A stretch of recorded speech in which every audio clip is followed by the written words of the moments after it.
목자와 양 세 번째 시간입니다. 자, 요한복음 10장 1절부터 18절의 내용은 예수님께서 우리의 목자 되시고 양의 문이 되신다는 비유와 그에 대한 설명이었죠. 그런데 예수님의 비유와 그에 대한 설명을 들은 유대인들의 반응은 둘로 갈라집니다. 우리 19절에서부터 21절을 보겠습니다. 다 같이 읽겠습니다. 이 말씀으로 말미암아 유대인 중에 다시 분쟁이 일어나니 그 중에 많은 사람이 말하되 그가 귀신 들려 미쳤거늘 어찌하여 그 말을 듣느냐 하며 어떤 사람은 말하되 이 말은 귀신 듣는 자의 말이 아니라 귀신이 맹인의 눈을 뜰 수 하더라. 아멘. 한쪽은 유대인들은요 예수님을 미쳤다고 하고 다른 한쪽 유대인들은 나면서부터 맹인된 자를 고치신 것을 보니까 귀신 들린 자가 아니라 하나님께서 보내신 메시아일 수도 있다고 말하고 있습니다. 그런데요 안타깝게도 그들은요 예수님을 영접한 사람이 아무도 없었다라는 겁니다. 유대인들은 한 주제를 가지고 논쟁과 변론을 하길 좋아해요. 그래서 지금도 이스라엘 성지순례를 가보면 곳곳에서 토라를 가지고요 이곳에서 저곳에서 논쟁을 벌이는 장면을 쉽게 찾아볼 수가 있습니다. 그런데 문제는요 이들이 논쟁을 벌였지만 예수님을 영접한 사람은 아무도 없었다라는 겁니다. 예수님에 대해 논쟁하는 것이 중요한 것이 아니에요. 무엇이 중요할까요? 예수님을 영접하는 것이 중요하다라는 겁니다. 우리 요한복음 1장 12절을 보겠습니다. 요한복음 1장 12절 우리 다 같이 화면에 나와 있는데 읽겠습니다. 시작. 영접하는 자 곧 그 이름을 믿는 자들에게는 하나님의 자녀가 되는 권세를 주셨으니. 아멘. 자, 예수님을 영접할 때 우리가 누가가 된다고요? 하나님의 자녀가 된다고 하죠. 예, 우리가 예수님을 영접할 때 그 의미는 새 생명이 주어진다는 말과 동일합니다. 우리 사진 한 장을 볼까요? 자, 이 사람입니다. 네. 자, 1800년대 후반에 미국 평범한 어느 무명 작가가 있었습니다. 자, 그는 평소에 기독교를 지독하게 멸시하는 기독교인이었습니다. 그의 이름은 루 월리스입니다. 이 사람이에요. 네. 이 사람은 어느 날 기독교와 예수님의 맹점과 허점을 공격하기 위해 성경을 집요하게 연구했습니다. 그러나 그 연구 과정 중에 오히려 기독교와 예수님이 진정한 구원의 진리를 지니고 있는 것을 깨닫고 예수님을 영접하게 돼요. 그때부터 그는요 기독교를 전하는 작가가 되어 그리스도 이야기라는 장편 소설을 쓰게 됩니다. 근데 이 사람이 쓴 그리스도의 이야기를 영화로 만들었는데 이 영화가 뭔지 아십니까? 여러분들이 잘 아는 배너라는 영화입니다. 책이 보이시죠? 네, 그리스도의 이야기 그리고 배너입니다. 자, 예수님에 대해 깊은 연구를 한다는 것은 참 좋은 일이죠. 그러나 예수님께서 진정으로 원하시는 것은요 연구가 아니라 예수님을 영접하는 겁니다. 파스칼이 이런 말을 했습니다. 하나님은 신학자의 하나님이 아니라 아브라함과 이삭과 야곱의 하나님이시다. 무슨 말이냐? 믿고 영접하는 자의 하나님이라는 겁니다. 예수님을 아는 것으로 공부하는 것으로 끝나면 안 돼요. 영접해야 합니다. 어떻게 영접해야 될까요? 예수님을 나의 구주, 나의 왕으로 영접하고 인정해야 합니다. 그것이 구원받은 자의 모습이라는 거예요. 마하마트 간디도 아침에 일어나면 제일 먼저 무엇을 읽었는지 아십니까? 예수님의 산상수훈 설교를 읽었다고 합니다. 매일 아침. 그만큼 예수님의 가르침을 굉장히 좋아했던 거예요. 하지만 그는요 예수님을 영접하지 않았어요. 예수님의 가르침을 아는 것으로 끝났다라는 겁니다. 결국 마하마트 간디는요 구원을 받지 못해요. 여러분, 예수님의 가르침을 좋아하는 것으로 끝나면 안 됩니다. 예수님을 어떻게 해야 될까요? 영접하셔야 돼요. 그럴 때 우리가에게 하나님의 자녀가 되는 권세가 주어지는 겁니다. 하나님의 자녀가 되는 특권이 주어지는 거예요. 그러므로 우리는요 말씀을 듣고 아는 것으로 끝나지 않고 그 예수님을 나의 구주, 나의 왕으로 영접할 수 있기를 소원합니다. 자, 여기서 한 가지 더 살펴볼 것이 있어요. 그것은요 21절에 어떤 사람이 말한 귀신이 맹인의 눈을 뜨게 할 수 있느냐라는 구절입니다. 자, 이 말은 단순히 나면서부터 맹인이었던 자가 단순히 눈이 뜨는 것만을 의미하지 않아요. 요한계시록을 보면요 귀신들도 눈을 뜨게 하며 병을 고치는 정도의 이적을 행할 수 있다고 기록하고 있습니다. 그러므로 귀신이 맹인의 눈을 뜨게 할 수 있느냐라는 의미는 귀신이 맹인의 눈을 뜨게 할 수 있을지 몰라도 그의 영적인 눈도 뜨게 할 수 있겠느냐라는 의미도 포함하고 있는 겁니다.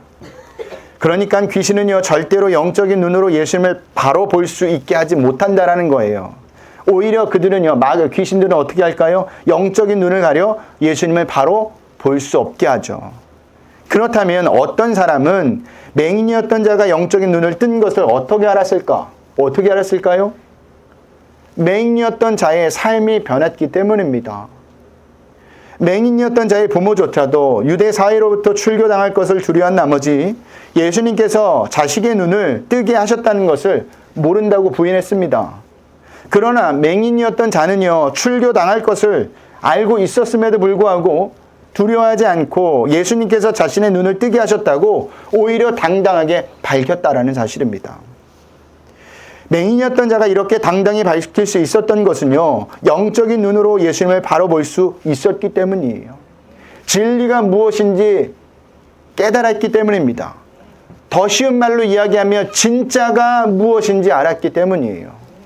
여러분, 가짜와 진짜가 있습니다. 그런데 눈에 보기에 이거를 판별할 수가 없어요. 근데 진짜를 알아보는 사람은 가짜의 눈을 돌리지 않는다라는 거예요. 그것이 얼마나 값어치가 있는 것처럼 보일지를 몰라도 결국에는 그것은 가짜이기 때문에 쳐다보지 않는다라는 거예요. 어떤 사람이 그 맹인이었던 자에게 그 못을 보았다라는 겁니다. 그래서 예수님이 귀신 들렸다고 단정하는 자들을 향해 귀신이 맹인의 눈을 뜨게 할 수 있느냐고 반문을 한 것이죠.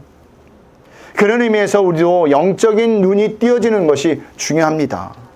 영적인 눈이 띄어져야 우리도 예수님을 바로 볼 수 있고 예수님이 가신 그 길을 걸어갈 수 있는 거예요.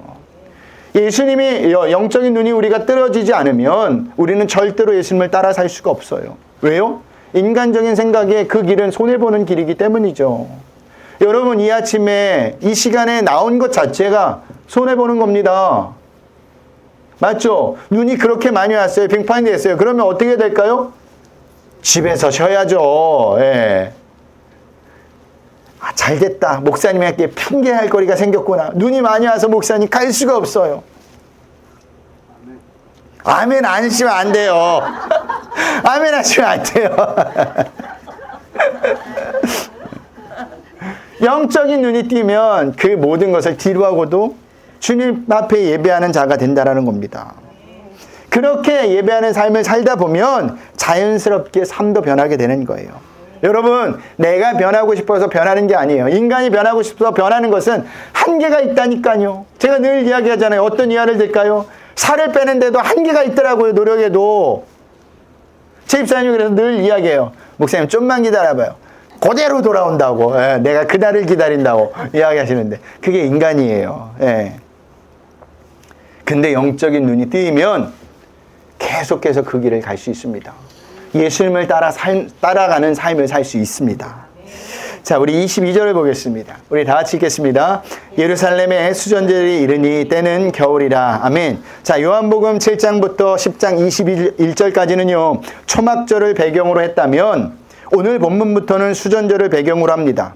특히 21절과 22절 사이에는요, 대략 3개월이라는 시간이 흐른 상태입니다. 자, 수전절이란 닦을수, 큰 집전, 그리고 때절이라는 한자로 이루어진 단어입니다. 문자 그대로 이야기하면 성전을 새로이 수리하고 단장하는 것을 축하하는 절기를 말해요. 자, 그런데 이 수전절은 모세의 율법이 정한 절기가 아닙니다. 유대 역사 가운데 생겨난 전형적인 유대인의 절기입니다. 자, 그렇다면 유대인들은 왜 성전을 새로이 수리하고 단장을 했어야만 했을까요?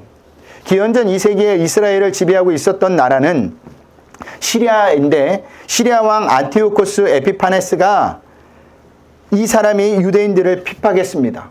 그리고 예루살렘 성전을 무너뜨리며 심각하게 더럽혔어요. 예를 들면 이런 일들이 있었어요. 유대인들이 할례를 하면 사용을 시키고, 예루살렘의 성전을 매춘 장소로 만들어 버리고, 유대인들이 가증스럽게 여기는 돼지를 제물로 드리게 했습니다.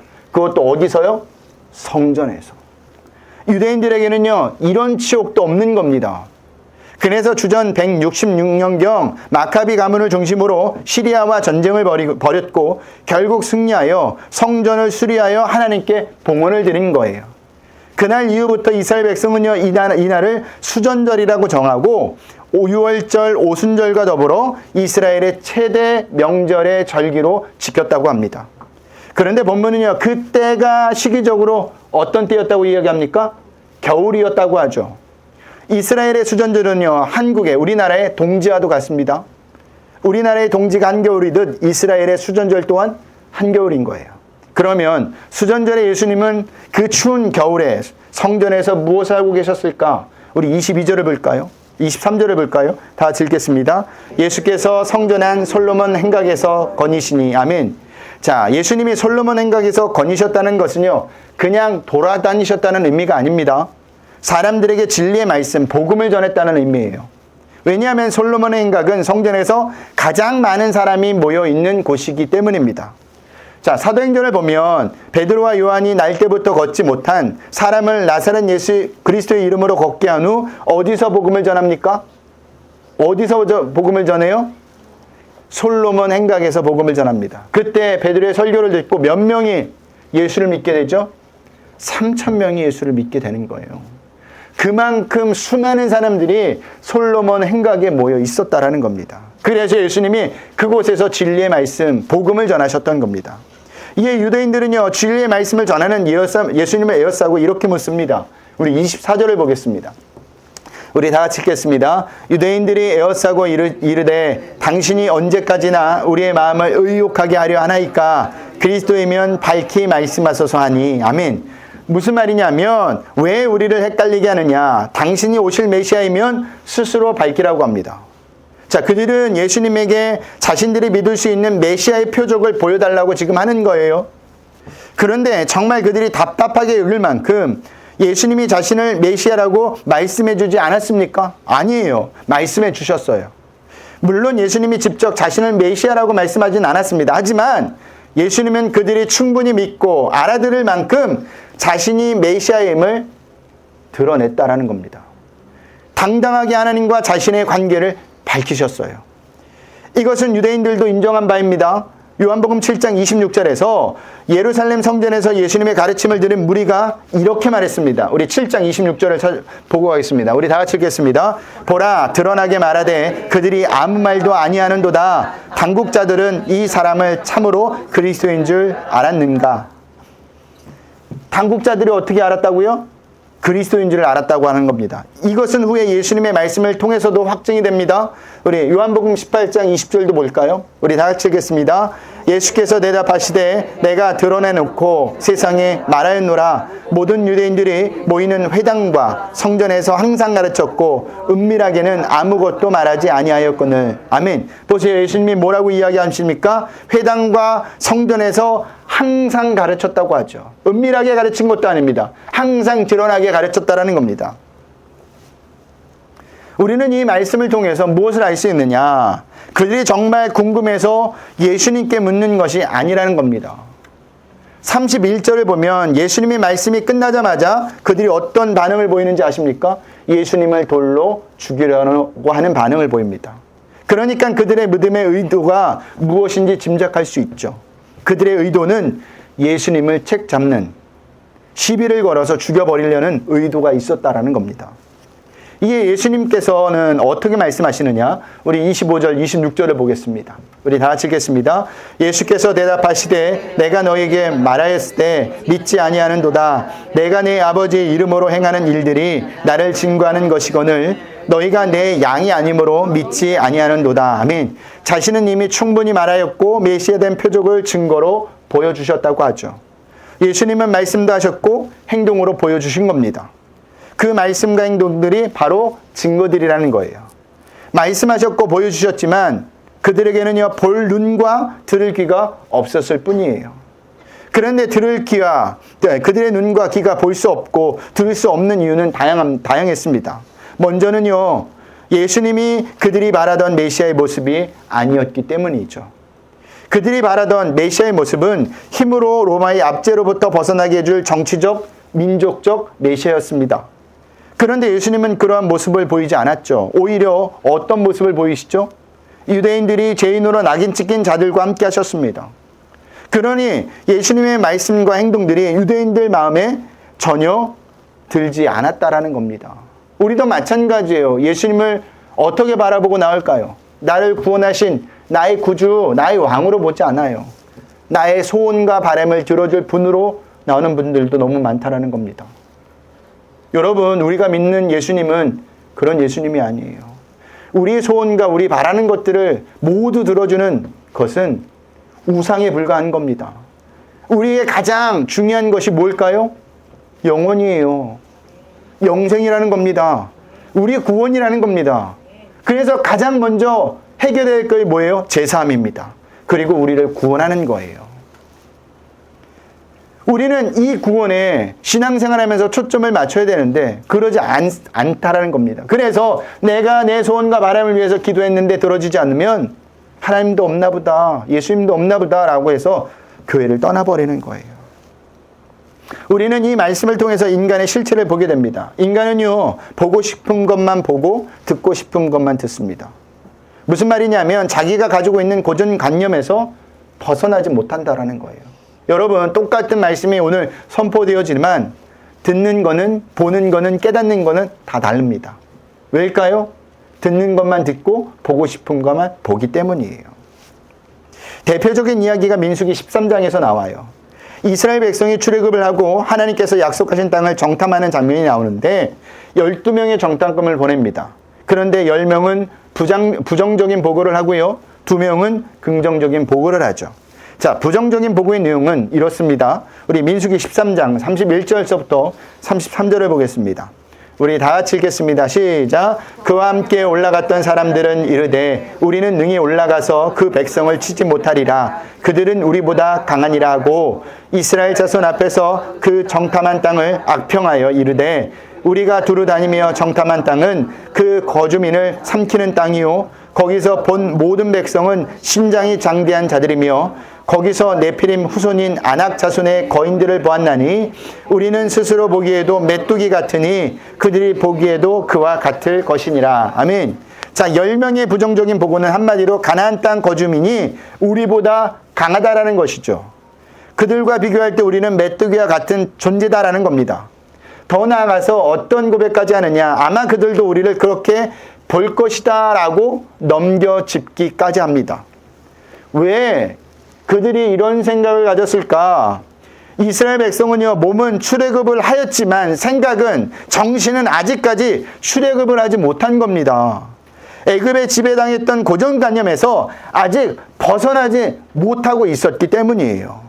그 결과 하나님께서 그 땅을 주시겠다고 모세를 통해 약속하셨는데도 불구하고 이스라엘 백성은 10명의 정탐꾼의 말만 듣고 가나안 땅에 들어가지 않기로 결정을 합니다. 그리고 모세와 아론을 원망하기 시작하죠. 왜 원망을 한 거죠? 하나님의 약속을 믿지 않고 보고 싶은 것만 보고 듣고 싶은 것만 들었기 때문입니다. 그로 인해 그들이 어떻게 되었죠? 출애굽 1세대는요. 여호수아와 갈렙만 제하고 아무도 하나님께서 약속하신 땅에 들어가지 못합니다. 우리도 이럴 수 있어요. 우리도 보고 싶은 것만 보고 듣고 싶은 것만 들으면 하나님의 말씀이 선포되어지는데도, 진리의 말씀이 선포되어지는데도 그 진리를 깨닫지 못한다라는 겁니다. 그렇기 때문에 우리는요, 예수님을 믿기 전에 고정관념에서 벗어나셔야 합니다. 눈에 보이는 것에, 귀에 들리는 것에 영향을 받지 말라는 거예요. 눈에 보이는 것이, 귀에 들리는 것이 전부가 아니라는 것을 우리는 분명히 아셔야 합니다. 세상적인 가치관이 아닌 성경적인 가치관을 가지라는 말입니다. 왜 이렇게 해야 되느냐? 그래야 말씀을 붙들고 살 수 있기 때문이에요. 그래야 성도로서 이 땅에서 하나님의 백성으로 살 수 있기 때문입니다. 그 다음 이유는 무엇이냐? 그들이 예수님의 양이 아니기 때문이라는 겁니다. 자, 예수님의 양이 아니면 예수님이 하신 말씀을 못 알아듣는 것은 당연하죠. 그러니까 그들이 예수님 당신께 속한 자가 아니라 사단에게 속한 자들이기에 메시아인 나를 믿지 못한다라는 겁니다. 그러면서 27절과 28절에서 다시 한번 강조의 말씀을 하십니다. 27절, 28절을 보겠습니다. 다 같이 읽겠습니다. 내 양은 내 음성을 들으며 나는 그들을 알며 그들은 나를 따르느니라. 내가 그들에게 영생을 주노니 영원히 멸망하지 아니할 것이요 또 그들을 내 손에서 빼앗을 자가 없느니라. 아멘. 자, 27절은 예수님이 이미 3달 전에 하신 말씀입니다. 예수님의 양인지 아닌지는 양들의 반응으로만 알 수 있다고 하시죠. 예수님은 마태복음에서도 이와 비슷한 말씀을 하셨는데 그 말씀이 그 열매로 나무를 아느니라 라는 말씀입니다. 여러분, 마음 따로 행동 따로는 없습니다. 예수님께 속한 양은 예수님의 음성을 듣고 압니다. 그 음성을 듣고 따라가요. 여기서 듣는다라는 말은 예수님의 말씀을 믿는다라는 의미입니다. 말씀을 믿는 양은요, 예수님을 따르게 되어 있어요. 예수님의 말씀을 안 믿으면 어떻게 할까요? 따르지가 않아요. 그런 의미에서 우리가 예수님의 양인지 아닌지는 우리의 말씀을 듣고 말씀대로 사는지 보면 압니다. 말씀대로 살지 않는 자는 죄송하지만 예수님의 양이 아니라는 거예요. 그런데도 나는 하나님의 백성입니다. 하나님의 양입니다. 라고 이야기하시는 분들이 있다면 내가 말씀을 따라 사는지 살펴보셔야 합니다. 자, 그렇게 예수님 당신을 따르는 자를 어떻게 하신다고 합니까? 예수님은 3가지 약속을 하죠. 첫 번째는 영생을 주신다고 합니다. 여러분, 영생은 오직 예수님의 음성을 듣고 예수님을 따르는 자에게만 주어지는 복이에요. 두 번째는 영원히 멸망치 않는다고 하셨는데 이것은 재삭신, 사망이 절대 찾아올 수 없다는 거예요. 쉬운 말로 이야기하면 지옥에 가지 않는다는 겁니다. 예수님의 음성을 듣고 예수님을 따르는 자는 결코 지옥에 가지 않습니다. 세 번째, 예수님 손에서 빼앗을 자가 없다고 합니다. 자, 예수님을 따르는 자를 예수님이 지키시고 보호하시는데 누가 빼앗을 수 있겠습니까? 일이나 강도나 절도나 사꾼이나 심지어 사단도 우리를 예수님의 손에서 빼앗을 수 없는 겁니다. 우리 로마서 지난주에 살펴봤는데 8장 38절 39절을 우리 다 같이 읽겠습니다. 시작. 내가 확신하노니 사망이나 생명이나 천사들이나 권세자들이나 현재 일이나 장래 일이나 능력이나 높음이나 깊음이나 다른 어떤 피조물이라도 우리를 우리 주 그리스도 예수 안에 있는 하나님의 사랑에서 끊을 수 없으리라. 아멘. 그 어떤 것도 하나님의 사랑 안에서 우리를 끊을 수 없습니다. 심지어 우리가 영적으로 나태해져서 경계를 소홀히 하는 때라도 이 약속은 여전히 유효하다라는 사실을 아셔야 합니다. 왜냐하면 우리가 그 하나님을 붙잡고 있는 것이 아니라 하나님이 우리를 붙잡고 있기 때문이에요. 그렇다고 일부러 영적으로 나태해지라는 말은 아닙니다. 그런데 이게 어떻게 가능하느냐, 그 이유를 예수님은 다음 절에서 이렇게 밝히고 계십니다. 우리 29절에서부터 30절을 볼까요? 다 같이 읽겠습니다. 그들을 주신 내 아버지는 만물보다 크심에 아무도 아버지 손에서 빼앗을 수 없느니라. 나와 아버지는 하나이니라 하신대. 아멘. 자, 앞절에서는 예수님 손에서 빼앗을 수 없다고 하셨는데 이번에는 아버지 즉 하나님 손에서 빼앗을 수 없다고 하시죠. 예수님께서는 왜 이렇게 말씀하셨을까? 예수님과 하나님이 하나이기 때문이에요. 30절에 나와 아버지는 하나이라 이 말씀이에요. 그러니까 예수님과 하나님의 관계가 특별하기 때문에 우리는 예수님을 안전한 근거로 삼을 수 있다는 의미입니다. 여러분, 하나님을 생각하지 않고서 예수님을 이해할 수가 없어요. 두 분의 목적, 두 분의 관심사, 두 분의 사랑은 다르지가 않습니다. 자기 백성을 결코 빼앗기지 않으리라는 열정, 자기 백성을 긍휼히 여기시는 연민의 마음 등에서 두 분의 마음은 항상 똑같습니다. 그러니 누가 주님의 양을 빼앗을 수 있겠습니까? 없죠. 그러면서 예수님은요, 하나님의 손에서 그분의 양을 빼앗을 수 없는 이유를 좀 더 구체적으로 설명하시는데 그 구절이 그들을 주신 내 아버지는 만물보다 크시다라는 거예요. 주석에 보면 이 구절을 두 가지로 번역해 놓았습니다. 해석해 놓았습니다. 첫 번째 해석은 내 아버지가 만물보다 크시기 때문이라는 거예요. 그러므로 하나님이 사랑하시기로 작정하시면 아무도 빼앗을 수 없다는 겁니다. 하나님이 만물보다 크시다라는 것은 그 어떤 존재도 하나님을 이길 수 없다라는 겁니다. 그러니 하나님이 붙잡고 있으니까 그 소나기에서 우리를 빼앗을 수 없다라는 거죠. 당신의 독생자 아들의 목숨까지도 바쳐서 지키려고 하시니 누가 당하겠습니까? 못 당하죠. 두 번째 해석은 아버지께서 내게 주신 것이 만물보다 크기 때문이라는 겁니다. 여기서 아버지께서 내게 주신 것은 누구를 말합니까? 당신의 양인 당신의 백성, 저와 여러분을 이야기하는 겁니다. 하나님이 예수님께 맡기신 양이 세상 만물보다 더 중요하다라는 의미예요. 여러분, 하나님은요, 우리 한 사람 한 사람을 세상보다도 더 귀하게 보십니다. 여러분, 귀한 것이 있으면 귀하지 않는 것은 버릴 수 있어요. 그러니까 우리가 귀하기 때문에 그 세상 어떤 것도 하나님은 버릴 수 있다라는 겁니다. 두 가지 번역, 어떤 것을 봐도 우리가 은혜가 됩니다. 하나는 하나님의 입장에서 이유를 말씀하셨고, 다른 하나는 양의 우리의 입장에서 이유를 말씀하셨던 거예요. 그렇다면 우리는 신앙생활을 하면서 무엇을 알아야 할까요? 두 가지를 다 알아야 하는데, 먼저는 하나님의 사랑의 크기입니다. 하나님의 사랑의 크기는 깊고 넓고 높아서 그 어떤 것으로도 빼앗을 수 없는 거예요.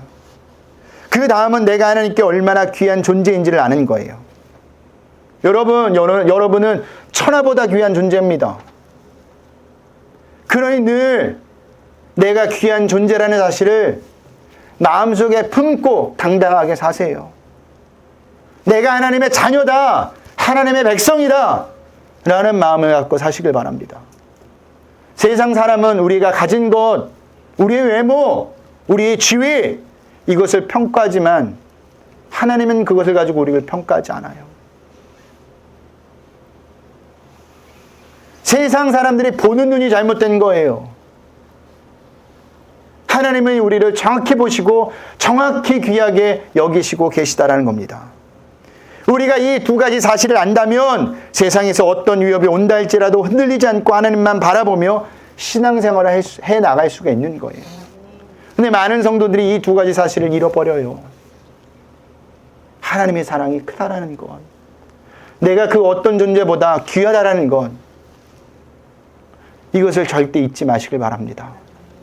말씀을 마치겠습니다. 제가 오늘 세 가지를 말씀드렸죠. 첫 번째는 예수님을 아는 것을 끝나지 말고 예수님을 나의 구주, 나의 왕으로 영접하라는 겁니다.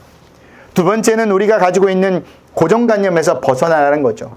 왜 벗어나라는 겁니까? 고정관념에서 벗어나지 않으면 말씀을 붙들고 진리를 붙들고 살 수 없기 때문입니다. 아직까지 세상 것이 좋은 것인지 알고 세상 것을 붙들고 살아요. 근데 고정관념에서 벗어나 진리를 알게 되면 말씀을 붙들고 살 수가 있는 겁니다.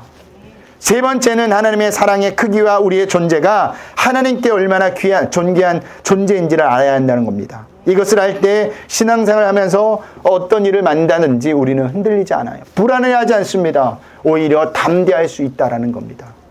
이것을 꼭 기억하시면서 한 주간도 주님을 바라보며 사시는 저와 여러분들이 되시길 소원합니다. 주님이 우리의 목자이세요. 그리고 우리는 누굴까요? 그분의 양입니다.